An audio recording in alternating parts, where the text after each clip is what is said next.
Baik, kita mulai. Bismillahirrahmanirrahim. Assalamualaikum warahmatullahi wabarakatuh.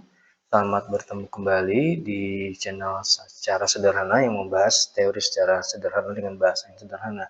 Hari ini kita coba membahas salah satu materi dalam manajemen rantai pasokan atau supply chain management. Dan hari ini kita bahas khususnya pada strategi efektif dalam manajemen ketersediaan untuk meningkatkan kinerja bisnis.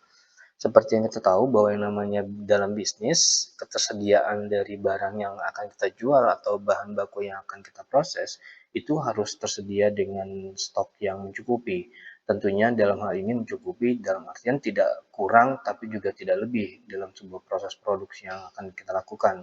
Oleh karena itu, kita perlu adanya jaminan bahwa manajemen sudah bisa memastikan bahwa ada atau tersedianya bahan baku atau barang yang akan dijual.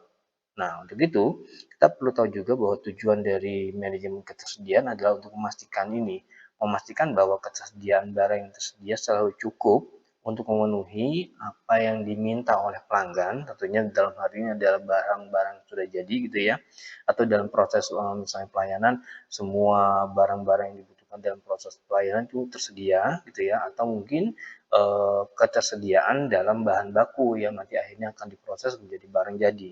Nah, sekali lagi ini perlu diatur, perlu manajemen yang baik sehingga akhirnya tidak ada kelebihan stok barang sehingga akhirnya nanti memerlukan biaya juga atau juga mungkin jangan sampai nanti kekurangan barang atau kekurangan stok karena kalau kekurangan stok kita tidak bisa memberikan pelayanan atau mungkin kita tidak bisa memberikan atau menghasilkan sebuah produk yang terjual. Jadi kita akan kehilangan momen untuk mendapatkan pelanggan atau mendapatkan keuntungan bagi perusahaan.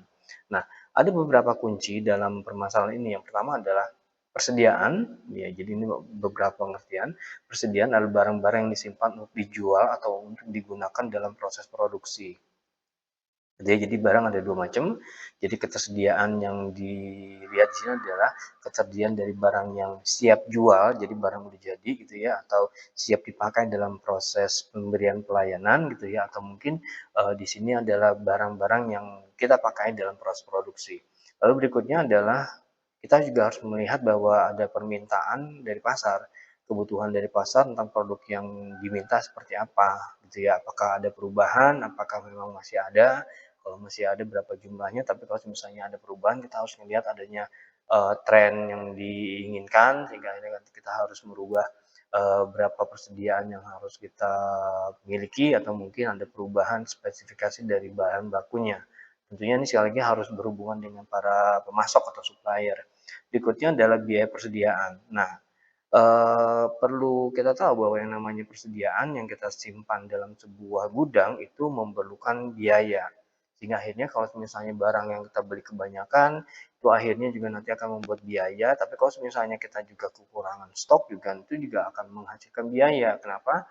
Walaupun kita tidak merasa rugi, tapi kita kehilangan momentum untuk mendapatkan konsumen atau kita kehilangan momentum untuk mendapatkan keuntungan. Nah, ini harus dipertimbangkan.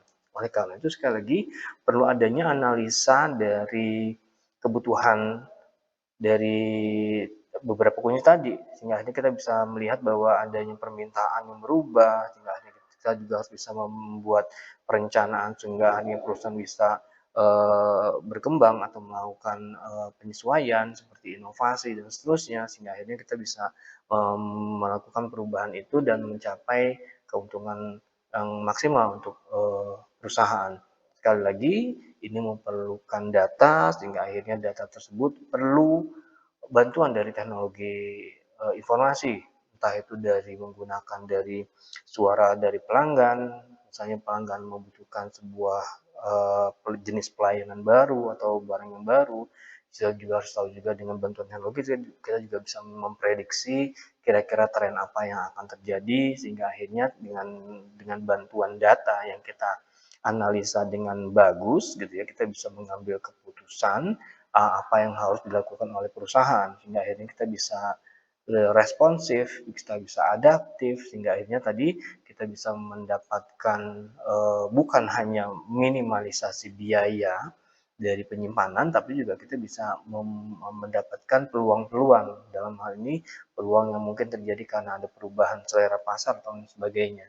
Kenapa? Karena kita responsif, kita bisa beradaptasi dengan cukup baik dalam hal ini, terhadap adaptasi atau perubahan yang ada dalam masyarakat. Nah, begitu ada perubahan yang terjadi dalam masyarakat, tentunya kita harus bisa menyesuaikan diri, dan penyesuaian diri ini harus, eee, dijalankan secepat mungkin, dan oleh karena itu kita harus bisa melakukan hubungan yang baik antara kita sebagai, perusahaan dengan beberapa, eee, mitra bisnis kita gitu. Misalnya seperti vendornya, kita harus bisa melihat bahwa perubahan ini membutuhkan misalnya bahan baku yang baru atau bahan baku yang lebih spesifik, berarti kita harus bisa, melakukan hubungan yang baik dengan para mitra bisnis kita, sehingga akhirnya kita bisa memastikan bahwa bahan baku yang dibutuhkan tersebut bisa tersampaikan atau kita bisa dapatkan dengan cara yang bagus, dengan kecepatan penyampaian yang bagus, atau mungkin dengan kualitas juga yang cukup bagus. Dan sekali lagi,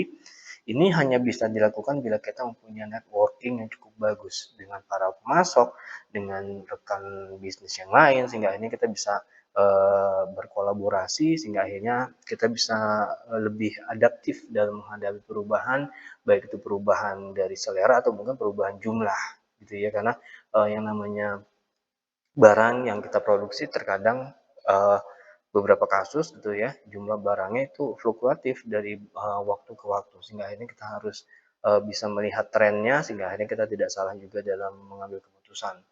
Lalu, selain adanya tadi, harus adanya kerjasama atau harus adanya kolaborasi, networking dan sebagainya, segala sesuatu hal yang kita lakukan dalam penganalisaan data, juga dimulai dari analisa data tadi, lalu kita mencoba untuk melakukan, beberapa perencanaan ke depan, lalu kita juga melakukan yang namanya pembelian dan penyimpanan bahan baku, seperti yang tadi saya bilang bahwa ketersediaan itu penting. Langkah berikutnya adalah kita juga tidak boleh menghiraukan ada yang namanya monitoring dan evaluasi. Jadi perubahan tetap ada, tapi perubahan itu harus tetap kita pantau. Apakah dengan perubahan ini yang terjadi di masyarakat, misalnya terhadap selera masyarakat itu akan berjalan lama atau enggak. Jadi kalau misalnya berjalan lama berarti kita harus, bisa memantapkan lagi lebih jauh lagi tentang adanya, eee eee, ketersediaan ini, vendor-vendor, lalu juga mungkin kita mencari vendor yang tepat, entah itu dengan dilihat dari segi kecepatan dalam penyampaiannya, atau mungkin dari segi waktu, atau mungkin dari segi biayanya, kayak gitu. Jadi dalam hal ini kita harus bisa memonitoring kalau misalnya ada perubahan, ya kita harus buru-buru gitu ya untuk menyesuaikan. Bila terjadi ada satu hal yang kurang tepat, maka kita harus bisa melakukan, peningkatan efisiensi itu, sehingga akhirnya tidak terjadi pemborosan, tidak terjadi, kesia-siaan. Apalagi sampai terjadi adanya bahan baku atau barang yang, cacat gitu, karena tadi kualitasnya dan seterusnya gitu ya. Nah, ini penting, dan ada beberapa metode, ada beberapa teknik dalam metode pengadaan ini gitu. Yang pertama adalah metode, Economic Order Quantity atau EOQ. Metode ini digunakan untuk menentukan berapa jumlah optimal barang yang harus dipesan untuk minimal total biaya persediaan, termasuk biaya pemesanan, biaya penyimpanan. Supaya kita tahu bahwa begitu kita memesan barang, tentunya ada biaya pemesanan gitu ya, ada biaya ongkos kirim sederhananya gitu, salah satu di antaranya, dan ada biaya penyimpanan. Biaya penyimpanan adalah biaya yang harus kita keluarkan untuk menyimpan sebuah barang, ya. Nah, ini perlu disesuaikan. Jangan sampai kita beli barang sedikit sedikit sedikit, itu gede di ongkos kirimnya, tapi jangan sampai juga kita beli barang sekaligus dalam jumlah yang banyak, tapi kita nggak pakai, sehingga akhirnya itu biaya penyimpanan juga membengkak juga. Oleh karena itu, perlu adanya sebuah hitung-hitungan gitu ya, sederhananya, gimana caranya kita bisa membeli barang dalam jumlah yang tepat gitu. Nah, ini salah satunya dengan menggunakan metode economic order quantity, gitu ya. Ini yang pertama. Lalu yang kedua adalah, metode yang disebut sebagai metode reorder point. Reorder point adalah sebuah metode di mana kita menentukan, berapa batasan jumlah yang harus ada di gudang, sehingga akhirnya begitu kita menggunakan ini dalam sebuah proses produksi, barangnya nggak kelebihan juga nggak kekurangan. Nah, untuk menggunakan metode ini kita juga harus melakukan perhitungan dengan metode atau berdasarkan, data dari lead time dan tingkat permintaan. Begitu tingkat permintaan, melonjak, itu juga harus bisa adaptasi, jangan sampai nanti, bahan bakunya yang sudah kita tentukan gitu ya, itu mendadak habis dan akhirnya kita nggak bisa memproduksi barang. Jadi sebenarnya secara sederhananya metode reorder point adalah kita menentukan dulu berapa jumlah minimal yang harus ada. Misalnya dalam satu waktu, dalam 1 bulan gitu minimal kita harus ada 100 unit gitu. Begitu udah sampai mendekat 100 unit baru kita harus beli gitu. Jangan sampai nanti kurang dari 100 unit baru kita mikirin untuk membeli atau merencanakan untuk beli gitu. Jadi ada berapa jumlah minimumnya gitu ya. Itu yang reorder point. Lalu berikutnya ada safety stock. Safety stock adalah ketersediaan cadangan yang disimpan untuk mengatasi fluktuasi permintaan atau gangguan dalam sebuah rantai pasokan. Jadi gini, yang namanya perjalanan dari sebuah bahan baku menjadi bahan jadi tentunya kan nggak semulus yang mungkin orang pikir. Ada mungkin ada satu atau dua hal yang bisa membuat yang namanya gangguan dalam proses tersebut. Misalnya sederhananya kalau misalnya di Indonesia adanya banjir gitu ya, begitu banjir berarti transportasi nggak berjalan dengan lancar, sehingga akhirnya kita harus mikirin gimana caranya barang yang kita pesan itu sampai tempat kita dan itu bisa lancar. Nah ini perlu adanya yang namanya cadangan untuk menghindari terjadinya kekurangan dalam proses produksi. Nah, safety stock ini digunakan untuk mengurangi resiko kekurangan stok. Jadi ada stok cadangan gitu ya. Stok cadangan gimana caranya kita bisa memastikan misalnya bila terjadi sesuatu hal gitu ya, misalnya dalam keadaan darurat seperti misalnya banjir atau bencana alam, minimal dengan safety stock ini kita bisa bertahan untuk produksi 3 hari ke depan seperti itu. Ini safety stock gitu ya. Lalu berikutnya adalah metode just in time atau metode JIT. Di sini metode ini membantu persediaan tidak perlu dan meningkat kesediaan produk. Jadi kalau misalnya kita membuat sebuah produk, kita jangan sampai barangnya itu nggak ada, tapi kita juga nggak boleh juga bilang barang itu berlebihan. Nah, metode just in time ini kita bisa menggunakan metode ini apabila kita mempunyai misalnya persediaan atau gudang yang terbatas, sehingga akhirnya dengan metode ini kita bisa membuat sebuah cara di mana begitu kita membutuhkan barang itu udah ada beberapa saat sebelumnya gitu. Jadi metode ini sekali lagi bisa mengurangi biaya penyimpanan. Kenapa? Karena dia begitu mau dipakai, barang begitu mau dipakai dia ada. Jadi nggak terlalu banyak disimpan di gudang, tapi meskipun nggak banyak disimpan di gudang, ini kita bisa memastikan bahwa begitu kita butuh barang itu pasti ada. Nah, kunci dari metode just in time ini adalah yang tadi kolaborasi dan adanya hubungan yang baik antara kita dengan beberapa supplier kita, gitu. Sehingga ini kita bisa menghubungi mereka dengan cepat dan mereka bisa memberikan pasokan dengan waktu dan kecepatan yang tepat juga. Gitu.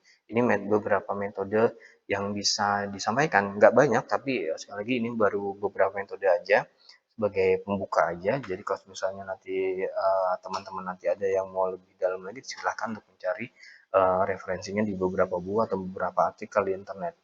Tapi kesimpulannya dari apa yang saya sampaikan ini adalah strategi yang efektif dalam manajemen persediaan adalah kunci, adalah sesuatu hal yang esensial. Dimana kita dengan cara ini kita bisa meningkatkan kinerja bisnis.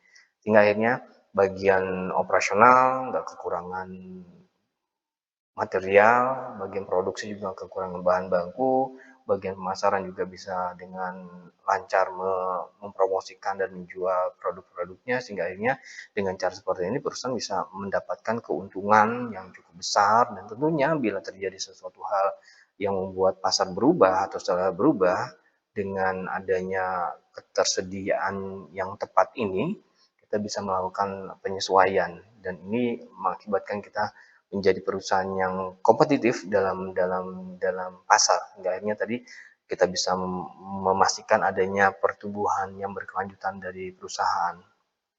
Seperti itu. Ini adalah semua bahasan sederhana dari saya tentang beberapa teori dalam manajemen ketersediaan gitu ya. Mudah-mudahan ini bisa memberikan sedikit informasi buat kita semua. Terima kasih atas perhatiannya. Saya pamit untuk materi ini. Mudah-mudahan nanti kita bisa ketemu lagi di materi yang datang. Selamat siang, sehat-sehat semua. Saya pamit sekali lagi. Wassalamualaikum warahmatullahi wabarakatuh.